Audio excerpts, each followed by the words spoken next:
Now let's return to our top story tonight, Marco Rubio's report. In his report, he cites evidence that Chinese government officials possessed some level of awareness of an outbreak of infectious disease well before, months before, it was publicly announced on December 31st, 2019.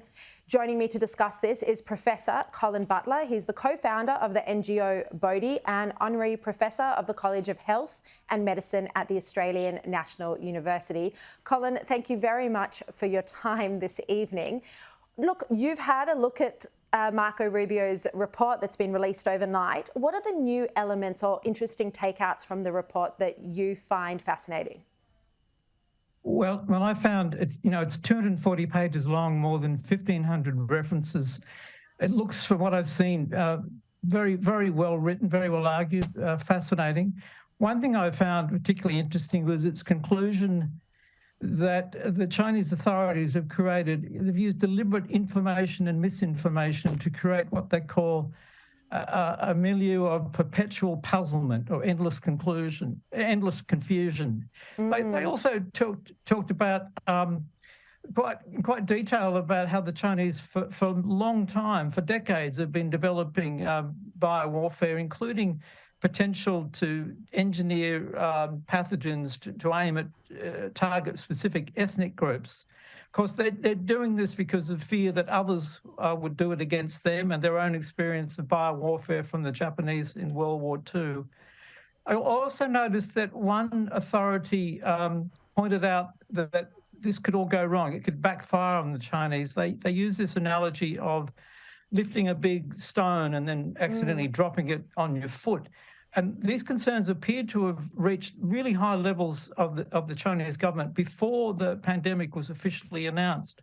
And look, the last point I'd like to make, from what I could look at, was that they identified deniability as a strategic advantage with the use of these weapons. It pointed out that many in the West, or many of the victims, simply wouldn't believe, couldn't understand the modern capacity of synthetic biology. So I think, although, of course, the report doesn't absolutely conclude this came from the lab, and I don't know that either, but it's certainly very plausible that it could. And this deniability means, we've all fallen for that. Yeah, well, and Marco Rubio also makes the point that we're, 3.5 years in, and no animal has been identified by China or other scientists, despite efforts to identify such animal, particularly by scientists. Professor, you have been among a group of global scientists who've been turning your attention to this issue, the origins of COVID-19.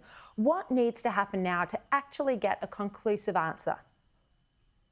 Well, ideally, you'd want the Chinese to fully cooperate. That doesn't seem likely, but under a new regime, maybe it would improve. Maybe more whistleblowers will come through. But for that to happen, also, we need much more international pressure. But I think the biggest thing that we can actually do in the West is turn our full brain power to this issue. There's far too much denial going on at very high levels in science. And I think people, including in the media, they need to consider the conflict of interest of people who completely ridicule this idea as a conspiracy. Well, this report shows that it's not, to call it conspiracy is just absurd. It's very plausible. And it always has been absurd. It always has been.